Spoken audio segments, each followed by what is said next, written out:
Well, I want to begin by expressing my appreciation. Am I on?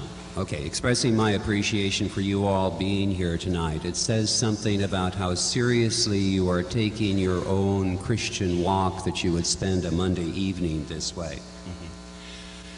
I hadn't planned to try to refute directly anything Craig had said in my rebuttal, but he so seriously misquoted me and misrepresented me in his closing statement that I need to correct it. He says that I say the post-Easter Jesus is the product of Christian imagination. I have never said that. He quoted me correctly earlier in the evening. The post-Easter Jesus is the Jesus of Christian experience. I think people experience Jesus to this day and the product of the developing Christian tradition. That's very different from saying that Jesus, or the post-Easter Jesus, is the product of Christian imagination. One other quick comment, and then I want to end on a different note. I just want to add something because of what Darrell Bach said about Jesus is Lord and the meaning of that. I emphasized Jesus is Lord means the domination system is not, because I was taking for granted that you all already knew and affirmed the religious meaning of saying Jesus is Lord. That the risen Christ is quite properly the object of Christian prayer and worship, and I participate in that worship certainly every week, and oftentimes many times a week. So I was taking that part for granted. I was assuming it was the political meaning of Jesus as Lord that might be less familiar to you. Now to the heart of what I want to say in my closing statement.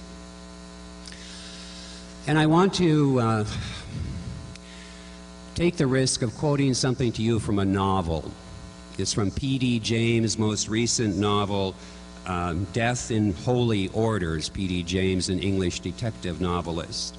And one of the subplots in that novel, which is set in a monastery, is that in the monastery there is an ancient papyrus which allegedly is a letter from Pilate ordering the removal of Jesus' body from the tomb. And one of the issues is that letter genuine? And the detective, the main character, asks one of the oldest monks there if it would matter to him if that letter were genuine and that the reason the tomb was empty was because Pilate had the body removed. I'll start quoting now. Father Martin smiled. He said, "My son, for one who every hour of his life has the assurance of the living presence of Christ, why should I worry about what happened to his earthly bones?" End of quote.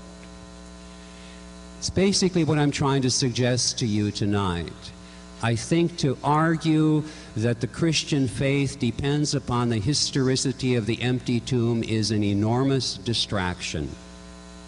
And I think it risks turning Christian faith into believing in the past happenedness of a spectacular event, rather than Christian faith being about a relationship with the living Christ in the present.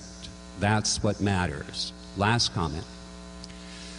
I was in a dialogue with another conservative scholar about the resurrection of Jesus a couple years ago, and he climaxed his argument, quite similar to Bill Craig's, by saying, and in addition to all that, the reason that I know for sure that Jesus has been raised from the dead is that I walk with Jesus every day. And I said to him in my response, let me begin by saying I accept absolutely the truth of your statement that you walk with Jesus every day. But I don't for a moment imagine that if I followed you around with a camera, there would be a time when I could get a photograph of the two of you. And then I concluded by saying, I think your statement is really true, but I don't for a moment think it is literally true. Thank you very much.